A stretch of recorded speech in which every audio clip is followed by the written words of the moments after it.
You're listening to Scary Sleep Stories presents The Dark Hours. Welcome, guys. I know a lot of you use these stories to fall asleep.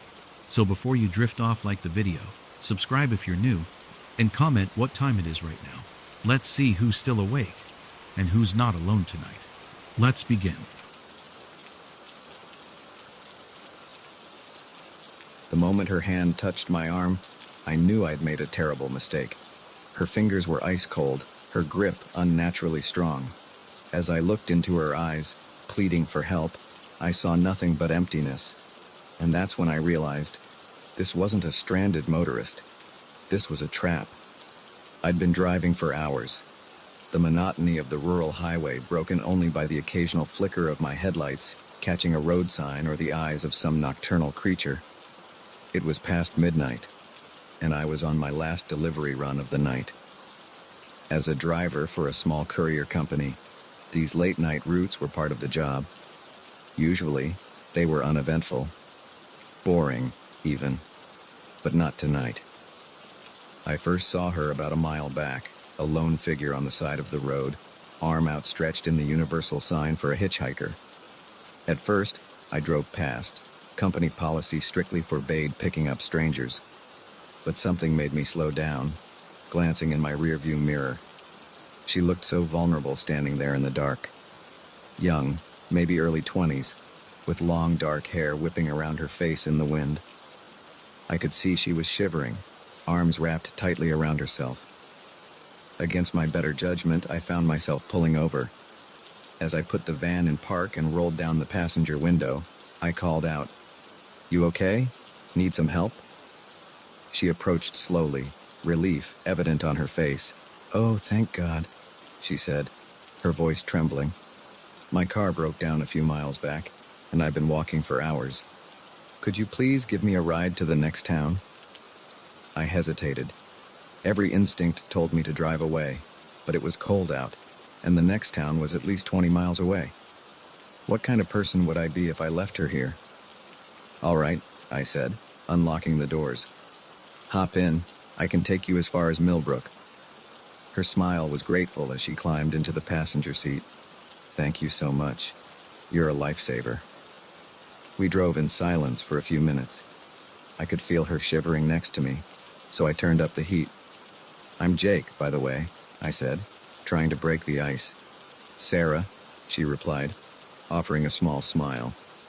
As we talked, I found myself relaxing. Sarah was easy to chat with, and I felt good about helping her out. But as we drove deeper into the night, things started to feel off. I noticed Sarah kept glancing in the side mirror, as if looking for something behind us. And when I asked about her broken-down car, her story seemed to change slightly with each telling. "So, what kind of car do you drive?" I asked casually, trying to pin down the details. Sarah hesitated a beat too long before answering. "Oh, it's a blue sedan. Nothing special." But I distinctly remembered her saying it was red earlier. My unease grew as I realized we were now in the most isolated stretch of the route. Nothing but dense forest on either side of the road for miles. That's when I saw the headlights in my rearview mirror. A car approaching fast from behind. Sarah saw it too. Her entire demeanor changed in an instant. Gone was the grateful, shivering girl.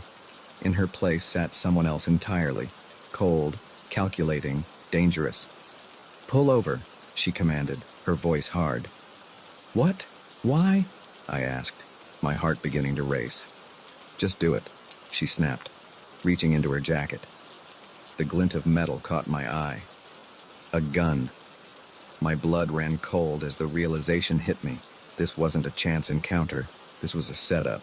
I slowed the van, my mind racing. If I stopped, I was dead. But if I tried to run, in that split second of indecision, Sarah made the choice for me. She grabbed the wheel, jerking it hard to the right. The van swerved violently. I fought for control, but the tires caught the soft shoulder of the road. We were going too fast. The world spun as the van rolled once, twice, before coming to rest on its side in the ditch. For a moment, everything was silent except for the hiss of the radiator and the ringing in my ears. Then, Pain hit me in waves. My head throbbed where it had struck the window, and I could feel warm blood trickling down my face. I blinked, trying to orient myself. Sarah was gone, the passenger door hanging open above me. Outside, I could hear voices. Male voices. "Check the van," someone shouted. "Make sure he's alive. Boss wants him breathing." Panic gave me strength I didn't know I had. I unbuckled my seatbelt, falling awkwardly onto the driver's side door. Every movement sent shards of pain through my body, but I forced myself to move. The back of the van was a mess, packages strewn everywhere. But among the chaos, I spotted my salvation, a small pry bar we used for stubborn crates. I grabbed it just as a face appeared in the shattered windshield, a man, mid-30s, with a scar running down his cheek. His eyes widened when he saw me conscious. "He's awake!" he yelled to someone behind him. "Get over here!" I didn't give him a chance to say more. With all my strength, I swung the pry bar. It connected with a sickening crunch, and the man fell back with a cry of pain. Using the bar, I managed to force open the driver's side door enough to squeeze through. As I emerged from the wreckage, I got my first clear look at my attackers. There were 4 of them, including Sarah, all armed, all looking at me with a mixture of surprise and anger. "Don't move," one of them growled, raising his gun. But I was already running, fueled by adrenaline and sheer terror. I plunged into the forest, branches whipping my face as I crashed through the underbrush. Behind me, I could hear them shouting, their voices getting fainter as I put distance between us. But I didn't slow down. I couldn't. I ran until my lungs burned and my legs felt like lead. Only then did I allow myself to stop, collapsing behind a fallen tree. I strained my ears, listening for any sign of pursuit. Nothing but the normal sounds of the forest at night. As my breathing slowed, the reality of my situation began to sink in. I was lost in the woods, injured, with no phone and no idea which direction led to safety. And somewhere out there, 4 armed individuals were hunting me. I allowed myself a moment of despair, but only a moment. I couldn't give up. I had to keep moving. Using the stars to orient myself, I began to walk. Every shadow made me jump. Every snapping twig sent my heart racing. But I pressed on. Hours passed. The sky began to lighten, the first rays of dawn breaking through the trees. And then, like a miracle, I heard it. The distant sound of traffic. New energy flooded through me. I quickened my pace, following the sound. Finally, the trees thinned, and I found myself on the edge of a highway. A different highway than the one I'd been on, but a path to salvation nonetheless. I flagged down the first car I saw, probably looking like a madman with my bloodied face and torn clothes. The elderly couple inside seemed terrified, but they stopped. "Please," I gasped. "I need help. Someone's after me." They must have seen the desperation in my eyes because the man nodded, unlocking the doors. "Get in, son. We'll take you to the police." As we drove, I recounted my harrowing night. The couple listened in shocked silence, the woman clutching her husband's arm. At the police station, my story was met with skepticism at first, but as I described Sarah and the others in detail, I saw recognition dawn in the detective's eyes. "We've had reports of a group operating like this along I-80, he said, his expression grim. "Targeting lone drivers, especially truckers and delivery personnel. But this is the first time someone's escaped to tell us about it."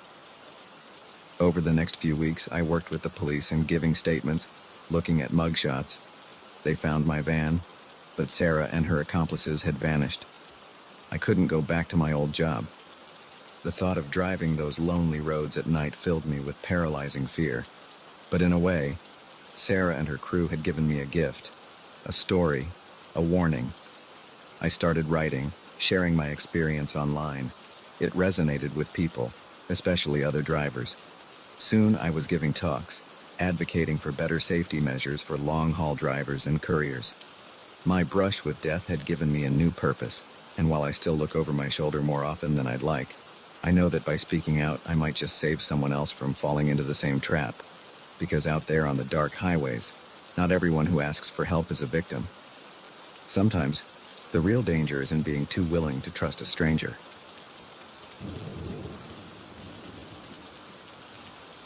The first footprint I saw could have been my own. The second, maybe a fellow hiker's. But the third, perfectly formed and definitely not mine, sent a chill down my spine. Someone was following me, and in the vast wilderness of the Rockies, that could only mean one thing. I was being hunted. I'd always loved solo camping. There's something about the solitude, the raw connection with nature that you just can't get when you're with other people. This trip was supposed to be my escape.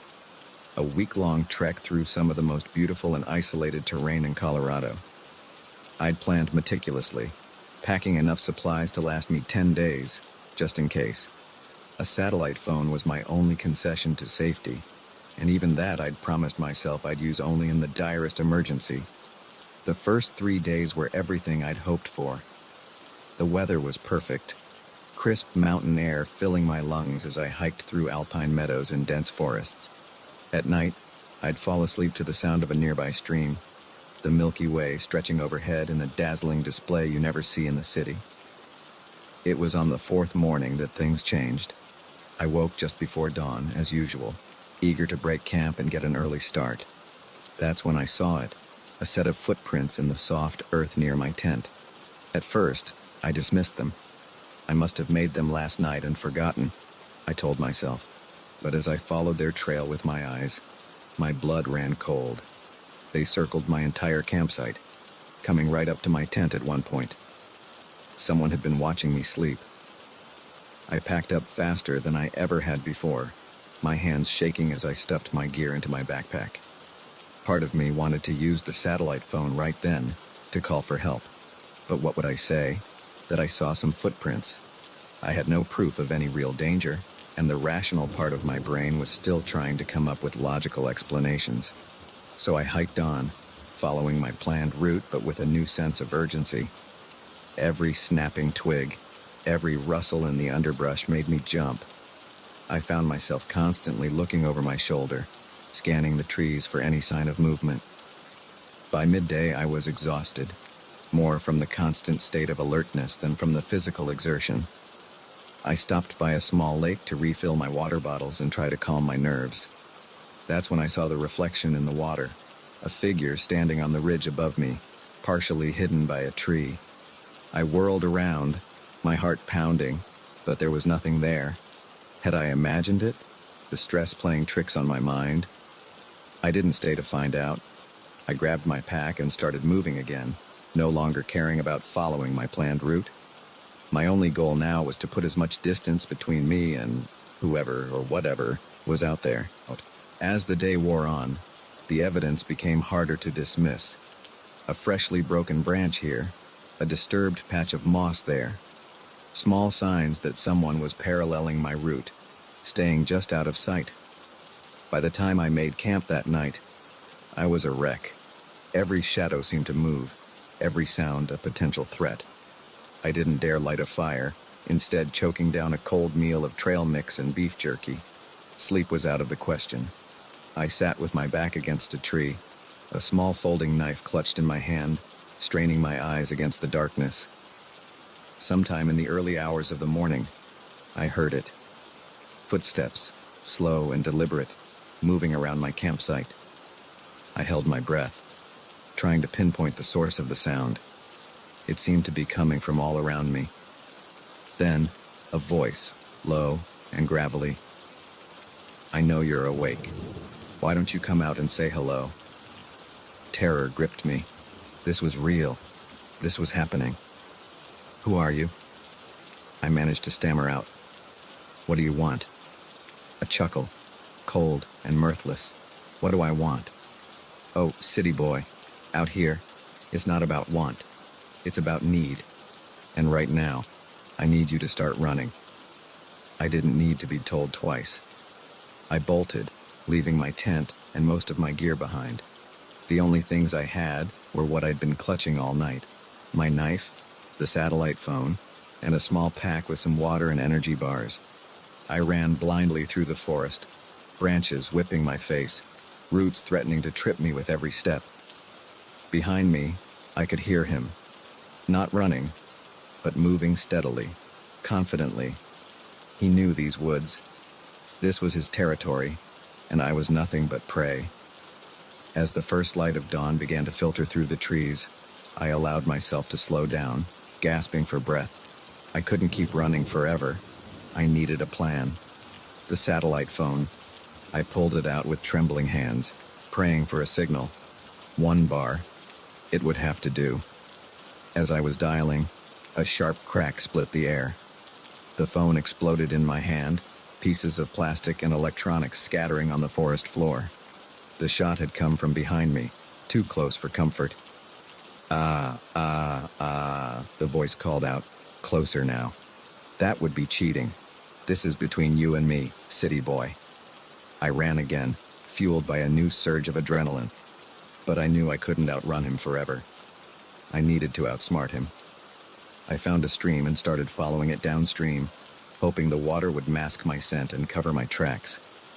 As I moved, my mind raced, trying to recall every survival tip I'd ever read or seen on TV.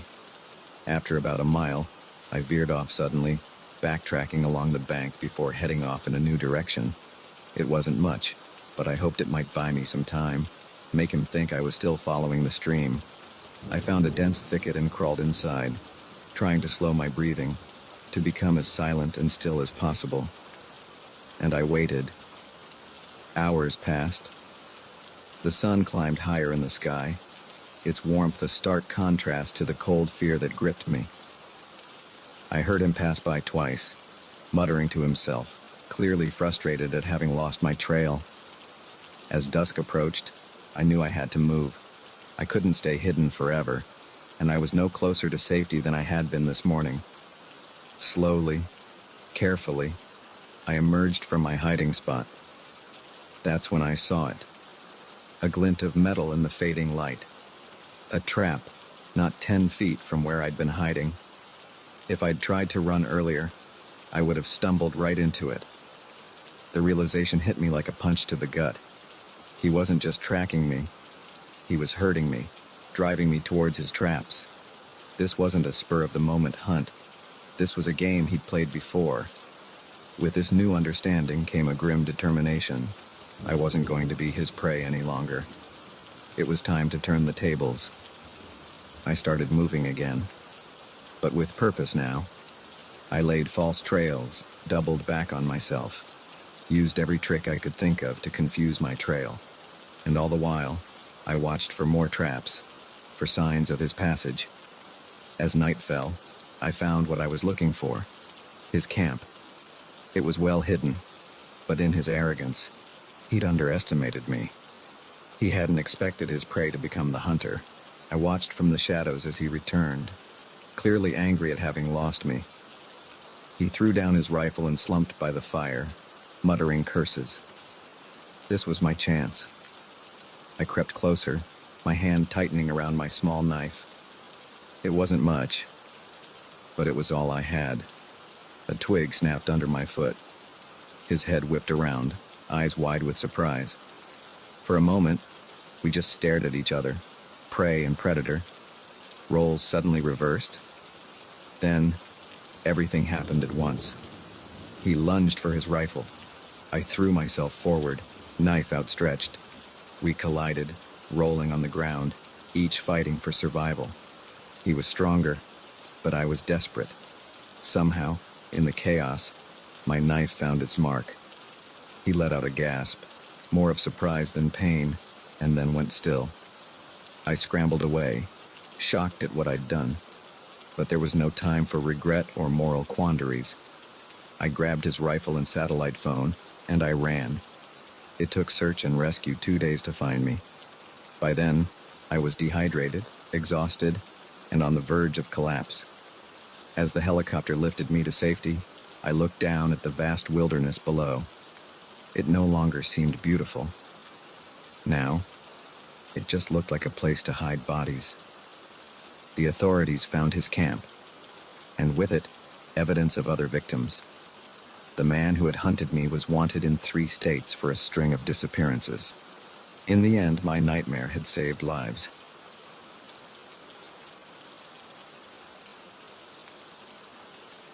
The moment I saw my reflection blink, I knew something was terribly wrong. I stood frozen in front of the bathroom mirror, my heart pounding as I tried to convince myself it was just a trick of the light. But deep down, I knew the truth. Someone had been watching me, and they were much closer than I ever could have imagined. It was supposed to be a relaxing getaway. After months of grueling work and a nasty breakup, I'd decided to treat myself to a week-long stay at a secluded cabin in the woods. The listing had promised peace, quiet, and all the modern amenities a city girl like me could want. It seemed perfect. When I arrived, I was immediately charmed. The cabin was rustic but beautifully maintained, with a cozy living room, a fully equipped kitchen, and a bedroom that looked out over a serene lake. The owner, a friendly older woman named Margaret, gave me a quick tour before handing over the keys. "Now, don't you worry about a thing," she'd said with a warm smile. "You've got the whole place to yourself. Nearest neighbor is 5 miles away. It's just you and nature out here." If only I'd known how wrong she was. The first couple of days were blissful. I spent my time hiking the nearby trails, reading on the porch, and generally decompressing from the stress of city life. By the third day, I felt more relaxed than I had in years. That evening, I decided to treat myself to a long, hot bath. As I soaked in the clawfoot tub, letting the lavender-scented bubbles ease away the last of my tension, I noticed something odd about the mirror hanging on the opposite wall. There was a small, dark spot in the corner, barely noticeable unless you were really looking. Curiosity piqued. I got out of the tub and wrapped myself in a towel. As I approached the mirror, my wet feet leaving damp prints on the wooden floor, I realized what I was looking at. It was a camera lens, expertly hidden within the mirror's ornate frame. My blood ran cold. Someone had been watching me. How long had it been there? How many other guests had been unknowingly recorded in their most private moments? With shaking hands, I began to search the rest of the bathroom. Now that I knew what to look for, I found 2 more hidden cameras, one in the light fixture, another disguised as a coat hook.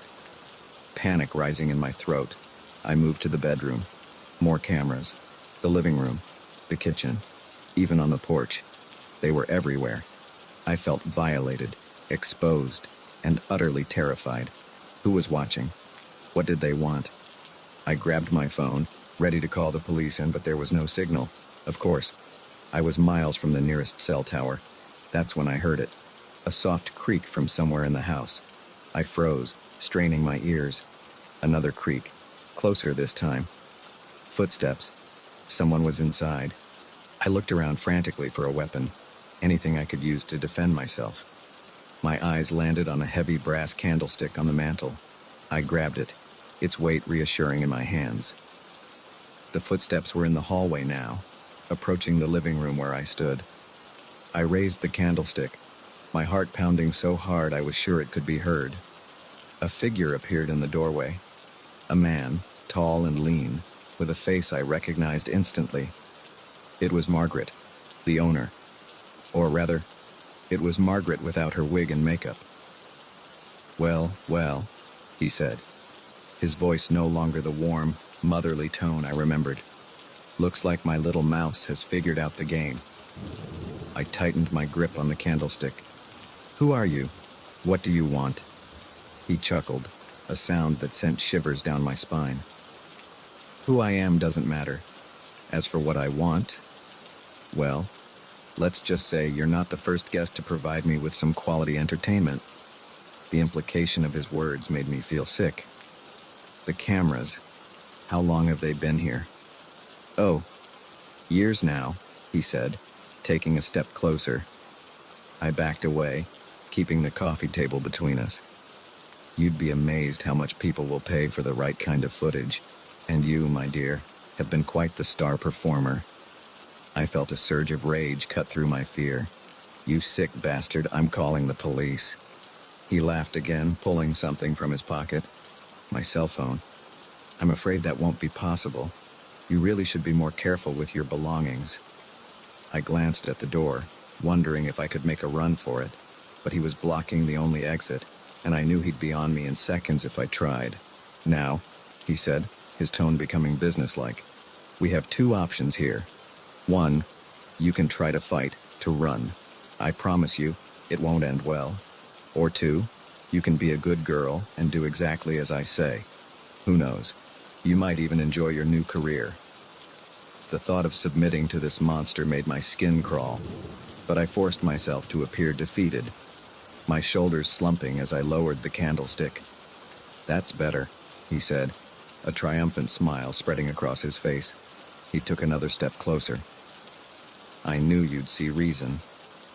That's when I made my move. As he reached for me, I swung the candlestick with all my might. It connected with his head with a sickening thud, and he crumpled to the floor. I didn't wait to see if he was out cold. I ran, snatching my phone from where it had fallen. I burst out of the cabin and into the cool night air, my bare feet slapping against the dirt path as I sprinted towards the main road. I could hear him behind me, shouting threats and obscenities, but fear gave me speed I didn't know I possessed. I ran until my lungs burned and my legs felt like jelly. Finally, blessedly, I saw headlights in the distance. I saw a car approaching on the main road. I waved my arms frantically, praying they'd stop. The car slowed, then pulled over. An elderly couple peered out at me, their faces etched with concern. "Please," I gasped. "You have to help me. There's a man. He's after me." They didn't ask questions. The woman opened the back door, and I scrambled in. As we drove away, I saw a figure emerge from the woods in the rearview mirror. Even from a distance, I could feel his rage. At the police station, my story was met with initial skepticism, but when they raided the cabin, they found not only the cameras but hard drives full of footage of me and of countless other victims. The man, whose real name turned out to be Gerald Simmons, was arrested. The investigation revealed a sophisticated operation that had been running for years. He'd been selling the videos on the dark web, catering to voyeurs with deep pockets. In the weeks that followed, I struggled to come to terms with what had happened. The violation, the fear, the knowledge that intimate moments of my life were out there, potentially seen by who knows how many people. But as I worked with a therapist and connected with other survivors, I found my voice. I started speaking out, advocating for stricter regulations on vacation rentals and raising awareness about hidden cameras. It's been a year now, and I'd be lying if I said I was completely over it. I still check for cameras everywhere I go. I still have nightmares about being watched, but I'm healing, slowly but surely. And every time I share my story, every time I see the recognition and gratitude in someone's eyes, I know that something good has come out of my nightmare, because now when I look in the mirror, I don't see a victim. I see a survivor, a fighter, and a protector. The cabin in the woods took something from me, yes, but it also gave me a purpose. And in the end, that's worth more than any peaceful getaway ever could be.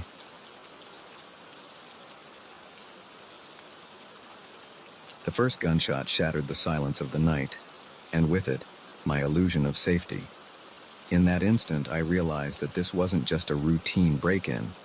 This was something far more dangerous, and I was trapped in the middle of it.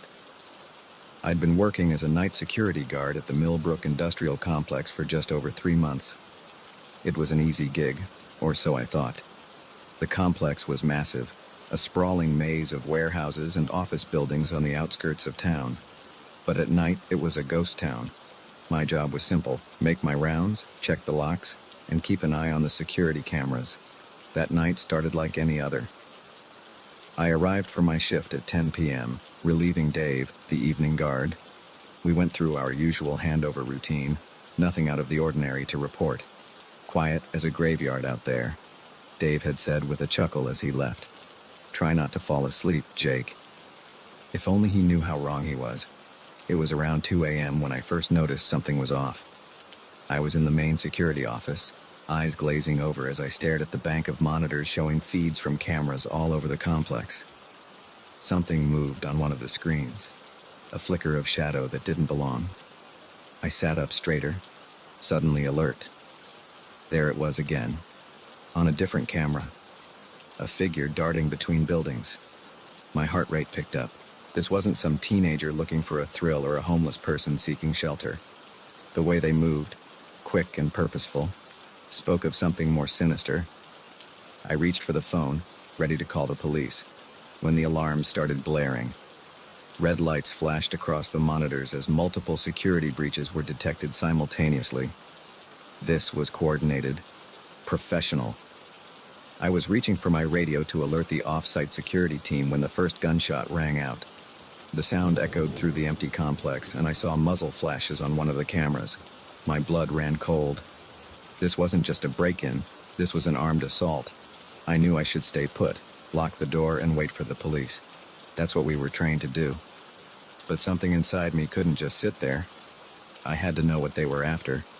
Had to try and stop them if I could. Grabbing my flashlight and keycard, I slipped out of the security office. The complex was eerily quiet now, the alarms having shut off automatically after 60 seconds to avoid drawing too much attention. In the distance, I could hear muffled voices and the sound of breaking glass. I moved carefully through the maze of corridors, my shoes squeaking on the polished floors. Every shadow seemed to move, every sound amplified in the tense silence. As I rounded a corner, I saw them. 3 men, dressed in black, wearing ski masks. They were trying to break into one of the high-security labs, the kind that even I didn't have access to. I ducked back behind the corner, my heart pounding.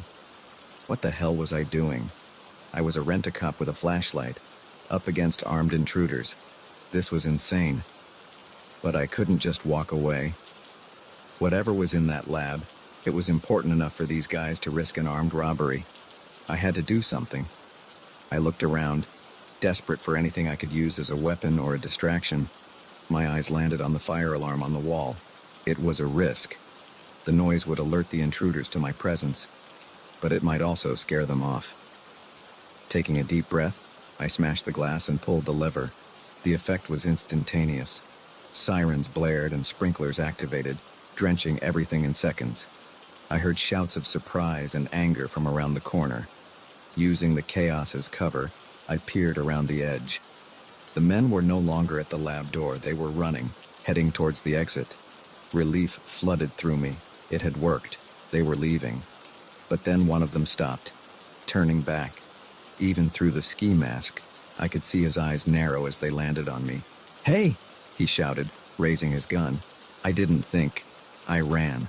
Bullets whizzed past me as I sprinted down the corridor, zigzagging to make myself a harder target.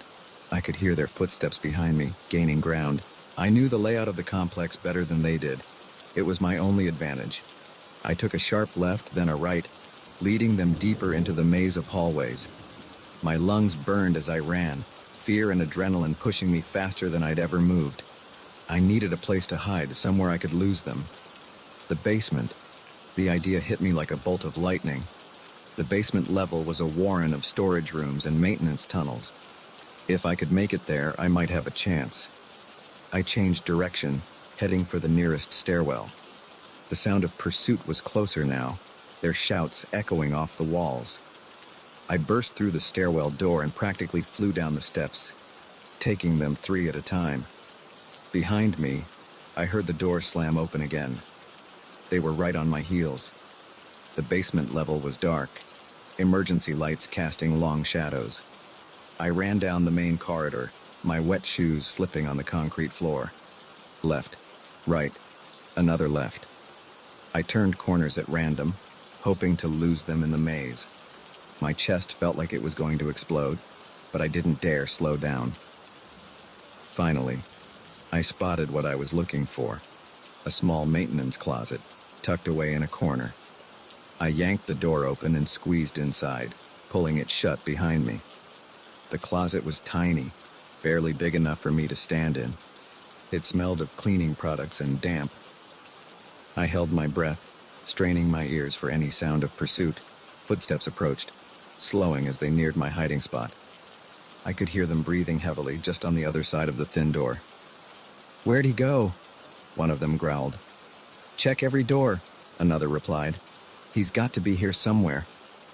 I closed my eyes, willing myself to become invisible. My hand tightened around my flashlight, ready to use it as a weapon if necessary. The doorknob rattled. I tensed, preparing for the worst. But then, a sound that made my heart soar. Police sirens, growing louder by the second. "Shit!" one of the men exclaimed. "We've got to go, now!" I heard them run off, their footsteps fading into the distance. Still, I didn't move. I stayed in that closet, shaking with adrenaline and relief, until I heard the unmistakable sound of police radios and multiple footsteps. When I finally emerged, I was greeted by a team of very surprised police officers. The story spilled out of me in a rush. The break-in, the chase, everything. As the sun rose, casting long shadows across the complex, I sat in the back of an ambulance, a shock blanket draped over my shoulders. The police had caught 2 of the 3 intruders as they tried to escape. The third was still at large. Detective Sarah Chen, the lead investigator, approached me with a grim expression. "You took one hell of a risk tonight, Jake," she said, her tone a mix of admiration and exasperation. "But thanks to you, we managed to stop a major theft. That lab they were trying to break into, it contains prototype technology worth millions."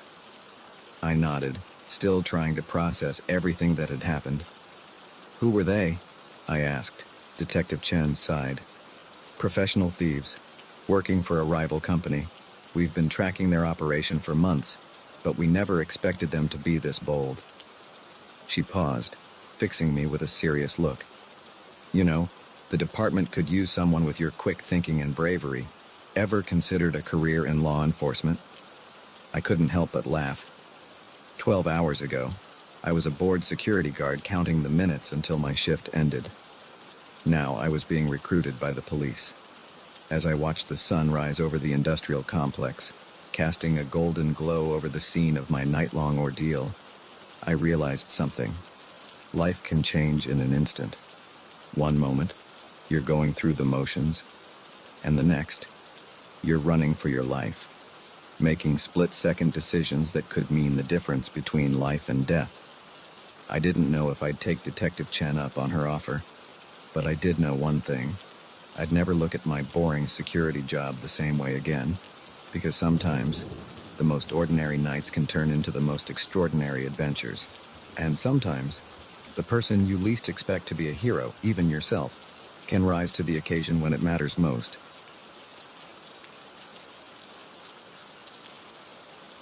The moment the door slammed shut behind me, I knew I'd made a terrible mistake.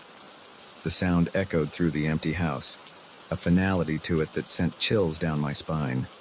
I was trapped, and the family-friendly facade of my clients had just crumbled away, revealing something far more sinister.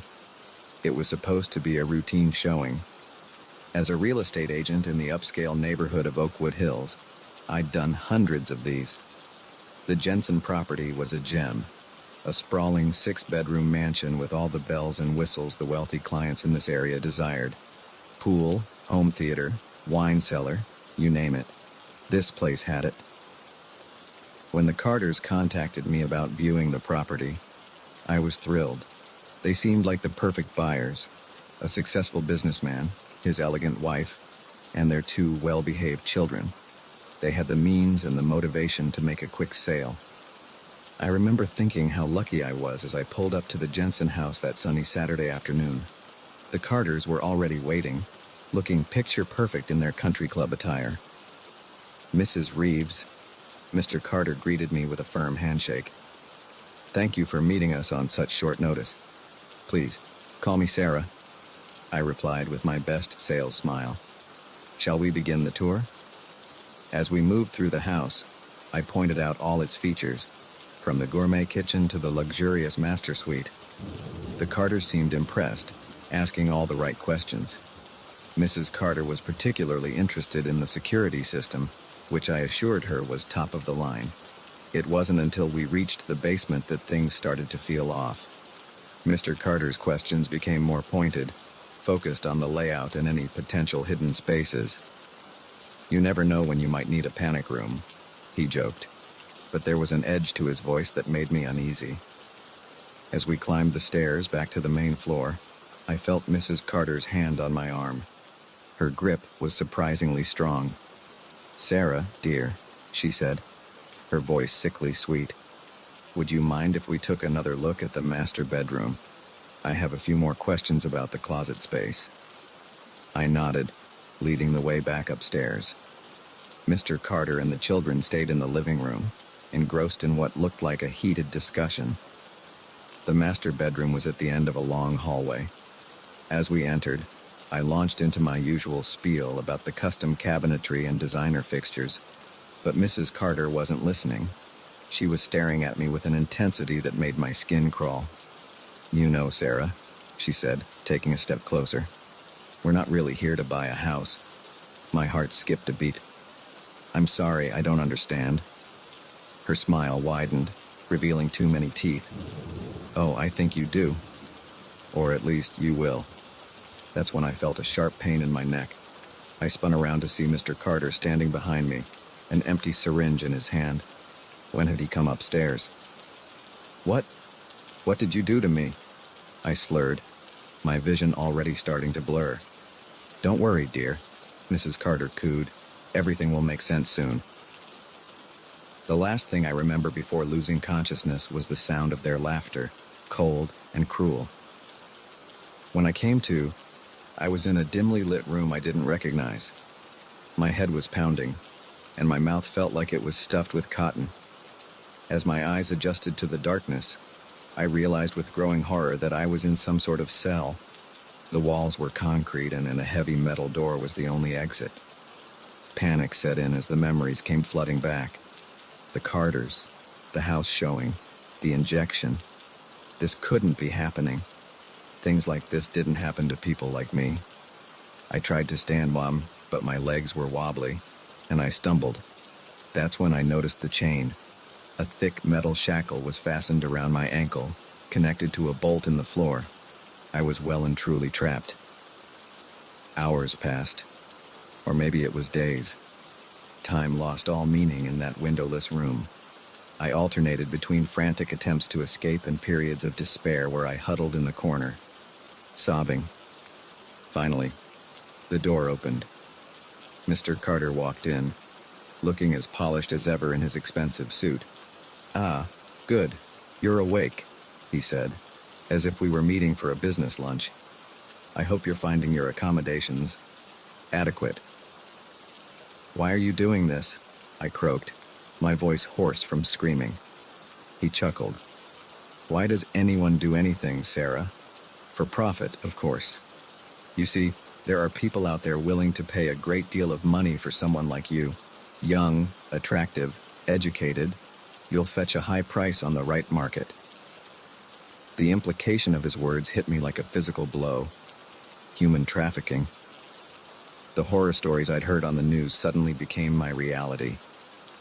"You won't get away with this," I said, trying to sound braver than I felt. "People will look for me. The police." "The police," he laughed. "My dear, we've been doing this for years. By the time anyone realizes you're missing, you'll be long gone. Just another real estate agent who skipped town with her clients' deposits. It's a surprisingly common occurrence, you know." He turned to leave, pausing at the door. "Try to get some rest. We have a long journey ahead of us tomorrow." As the door slammed shut, I felt something inside me break. This was really happening. I was going to be sold like cattle, shipped off to God knows where, never to be seen again. But as the initial shock wore off, something else took its place. Anger, determination. I refused to be a victim. I had to find a way out. I examined every inch of my cell, looking for weaknesses. The chain was solid, the walls impenetrable, but the door, the hinges looked old, rusty. If I could somehow reach them, I tore a strip of fabric from my blouse and began to braid it, making it as strong as possible. Then, I started working on the bolt in the floor. It was secure, but the concrete around it was crumbling. If I could loosen it just enough. Hours passed as I worked, my fingers bloody and raw. But finally, I felt the bolt give way. I was free of the chain. Using my makeshift rope, I managed to reach the door hinges. They were as weak as I'd hoped. With enough pressure, they began to creak and bend. Just as I heard the satisfying snap of the last hinge giving way, footsteps echoed down the hall. They were coming. I pressed myself against the wall next to the door, my heart pounding. This was my only chance. The door swung open, and Mrs. Carter stepped in. "Time to go, dear. You're new." I didn't let her finish. I slammed into her with all my might, knocking her off balance. She stumbled, hitting her head on the concrete wall with a sickening thud. I didn't wait to see if she was okay. I ran. The hallway seemed endless, doors on either side. I could hear shouts behind me, heavy footsteps giving chase. I turned a corner and saw it. A window. Without hesitation, I threw myself at it. The glass shattered, and I felt a searing pain as shards cut into my skin. But I didn't stop. I tumbled out onto soft grass, the cool night air hitting my face. I was in a backyard, high fences on all sides. But there, in the corner, was a gate. Freedom. I ran like I'd never run before, ignoring the pain, the fear, everything except the need to escape. I cleared the gate in a single adrenaline-fueled leap and found myself on a quiet suburban street. Lights were on in nearby houses. I ran to the closest one, pounding on the door. "Help! Please, call the police." An elderly woman opened the door, her eyes widening in shock at my appearance. I must have looked like a madwoman, covered in blood and dirt, my clothes torn. "Please," I gasped. "They're going to kill me." She ushered me inside and called 911. As we waited for the police to arrive, I collapsed on her couch, the adrenaline finally wearing off. The next few hours were a blur of police statements and hospital visits. The Carters were arrested trying to flee the city. Their house of horrors was raided, revealing a sophisticated human trafficking operation that had been running for years. As I sat in the police station, wrapped in a shock blanket, Detective Johnson approached me. "You did good, Sarah," he said, his voice gruff but kind. "Thanks to you, we've shut down one of the biggest trafficking rings in the state. You saved a lot of lives today." I nodded, too exhausted to speak. The ordeal was over, but I knew the memories would stay with me forever. In the days that followed, as I tried to piece my life back together, I made a decision. I couldn't go back to my old job. Couldn't bear the thought of walking into strange houses with people I didn't know. But I could use my experience to help others. I started volunteering at a shelter for trafficking survivors, sharing my story, offering hope to those who thought all was lost. It wasn't the life I had planned, but it was a life with purpose. And every time I helped someone escape their own personal hell, I felt a little bit stronger, a little more like myself. The Carters had tried to break me, to turn me into a commodity. But in the end, they'd only made me more determined to fight back. Against them. Against the system that allowed such evil to exist. Against the darkness that threatens to consume us all. I was no longer just Sarah Reeves, real estate agent. I was a survivor, a fighter, a beacon of hope for those still trapped in the shadows. And that, I realized, was worth more than any commission I could have ever earned.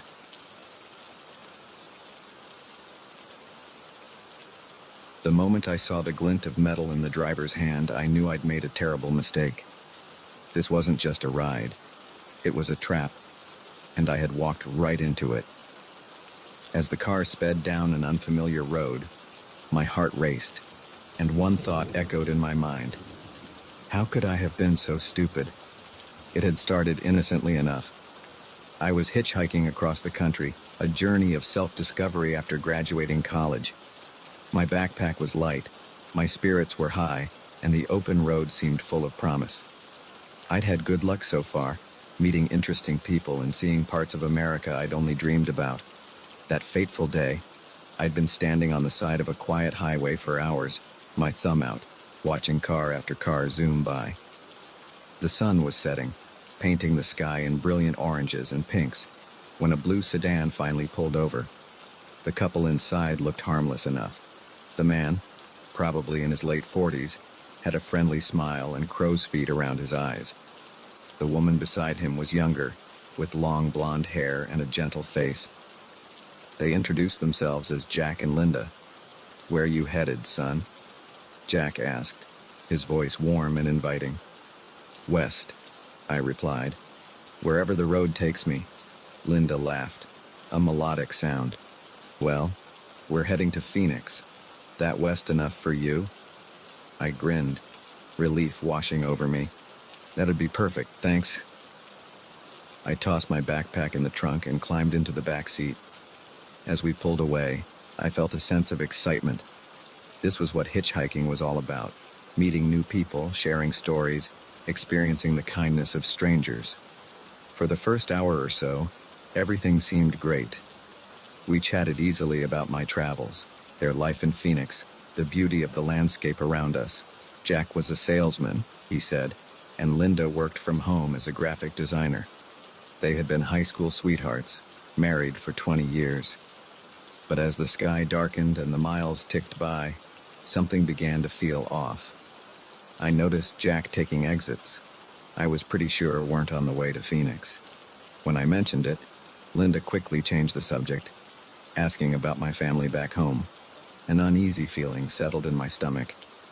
I pulled out my phone, intending to check our location, only to find we had no signal. Of course, we were in the middle of nowhere. "Everything okay back there?" Jack asked, his eyes meeting mine in the rearview mirror. There was something different in them now, a hardness that hadn't been there before. "Yeah," I lied, trying to keep my voice steady. "Just checking the time." Linda turned in her seat to face me, her smile no longer reaching her eyes. "You must be tired after all that walking. Why don't you get some rest? We'll wake you when we stop for gas." I nodded, pretending to settle in, but sleep was the last thing on my mind. I needed a plan. I needed to get out of this car. That's when I saw it. As Jack reached to adjust the radio, his jacket shifted, revealing the gun holstered at his side. My blood ran cold. This wasn't just a wrong turn or a misunderstanding. These people had intentions, and I was certain they weren't good. I forced myself to stay calm, to think. Jumping out of a moving car would be suicide. I had to wait for them to slow down, to stop. An opportunity would come. It had to. Hours passed, the landscape outside growing more desolate. We were deep in the desert now, red rocks and cacti replacing the grasslands we'd started in. Jack and Linda had grown quiet, occasionally exchanging looks that made my skin crawl.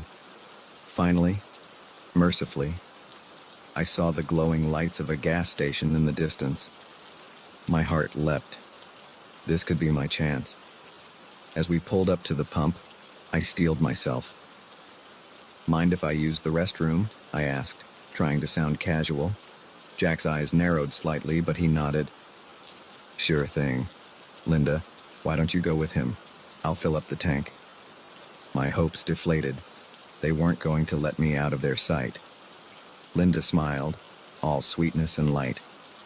"Come on, honey, let's freshen up." As we walked towards the small convenience store, her hand on my arm felt like a vice. I glanced around desperately, looking for anyone who might help. But the station was deserted, save for a bored-looking clerk inside. In the grimy bathroom, I splashed water on my face, my mind racing.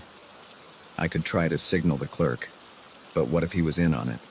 What if Jack saw and decided to cut his losses, to use that gun? When we returned to the car, Jack was leaning against it, smoking a cigarette. "All set?" he asked, a edge to his voice. I nodded, my mouth dry. As I reached for the back door handle, I saw my opportunity. My backpack was still in the trunk. "Oh, could I grab something from my bag real quick?" Jack hesitated, then shrugged. "Make it fast." I walked to the rear of the car, my heart pounding. As Jack popped the trunk, I took a deep breath. It was now or never. In one fluid motion, I grabbed my backpack and swung it with all my might. It connected with Jack's head with a satisfying thud. He stumbled, caught off guard. I didn't wait to see if he'd fall. I ran. I heard Linda scream, heard Jack's angry shout, but I didn't look back. I ran like I'd never run before, my feet pounding on the asphalt, then on sand as I veered off the road into the desert. A gunshot rang out, the bullet whizzing past my ear. Still, I didn't stop. I ran until my lungs burned and my legs felt like jelly. Only then did I risk a glance behind me. In the distance, I could see the gas station, now just a pinprick of light. There was no sign of pursuit. I'd made it. But I wasn't safe yet. I was alone in the desert, miles from anywhere, with no water and no idea which direction to go. The adrenaline that had fueled my escape began to wear off, leaving me shaky and terrified. I forced myself to think logically. The highway had to be east of me. If I could find it, I could flag down a car, get help. But could I trust anyone after what had just happened? I started walking, using the stars to guide me. The desert night was cold, and I shivered in my thin t-shirt. Every sound made me jump. The rustle of a snake in the underbrush, the hoot of an owl overhead. I kept expecting to hear a car engine, to see headlights cutting through the darkness, but there was nothing. As the sky began to lighten, I heard something that made my heart soar, the distant rumble of traffic. I quickened my pace, ignoring my aching feet and parched throat. Soon, I could see it. The highway, a ribbon of asphalt cutting through the desert. I stumbled onto the shoulder just as the sun was peeking over the horizon. A semi-truck appeared in the distance, and I waved my arms frantically. To my immense relief, it slowed and pulled over. The driver, a burly man with a salt and pepper beard, looked at me with concern. "You okay, kid? You look like you've been through hell." I nearly wept with relief. "Please," I croaked, my voice hoarse from thirst and fear. "I need help. Some people, they tried to..." I couldn't finish the sentence, but I didn't need to. Understanding dawned in the driver's eyes. He reached behind his seat and handed me a bottle of water. "Drink this," he said gently. "Then we'll call the cops. You're safe now." As I gulped down the water, the reality of what I'd escaped began to sink in. Jack and Linda weren't just giving a ride to a lonely hitchhiker. They were predators, hunting for victims on the open road. How many others had fallen into their trap? How many hadn't been as lucky as me? The police took my statement, their faces grim as I recounted my ordeal. They told me Jack and Linda matched the description of a couple suspected in a string of disappearances across 3 states. Thanks to my escape and description, they had solid leads to follow. In the days that followed, as I gave more statements and tried to process what had happened, I couldn't shake the feeling of how close I'd come to becoming another statistic. My carefree journey of self-discovery had turned into a nightmare, one that would haunt me for years to come. But as I boarded a bus back home, my hitchhiking days firmly behind me, I realized something. I had survived. I had outsmarted them, outrun them. They had tried to make me a victim, but instead, they had made me a survivor. The open road still called to me, but now I knew its dangers as well as its beauty. I would travel again someday, but with my eyes wide open, aware that behind every friendly smile could lurk a hidden danger. My journey of self-discovery wasn't over. It had just taken a turn I never expected.